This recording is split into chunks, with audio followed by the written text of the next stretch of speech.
একটা মারাত্মক রোগ আছে, তখন মক্কাতে এই রোগ হতো। কি বললাম বুঝলেন?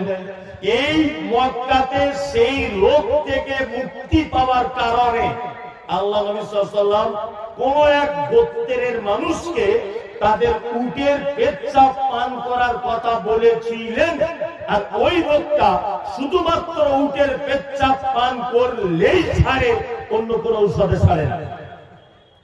তো ওই রোগটা যদি কারো কাছে পান করবে,